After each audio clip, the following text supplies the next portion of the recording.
มินตรามายกกระเป๋ากระเป๋าควายตัวใดกระเป๋าควายจะได้กระเป๋ากูนี่น่ะอ้าวกระเป๋าควายตัวนี้นี่แม่นว่าเฮ้ยดึกอีมินตาว่าจังได้นางควายมาดามก้อยนางควายกูบอกให้มึงยกกระเป๋ากูไปไว้ในเฮือนอ๋อยกกระเป๋าควายตัวนี้นี่บอกแม่นกระเป๋าควายกระเป๋ากูสั่นยกเองจ้าอีมินกูจ่ายเงินเดือนให้มึงแล้วมึงต้องยกแต่เจ้าจ่ายเงินเดือนให้ค่อยก็เรื่องของเจ้าค่อยไม่อยากเห็นก็เรื่องของค่อยไม่แค่เว้ย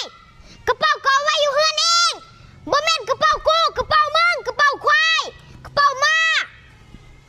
กระเป๋าขันคาแม่นบอกว่าลูกน้อง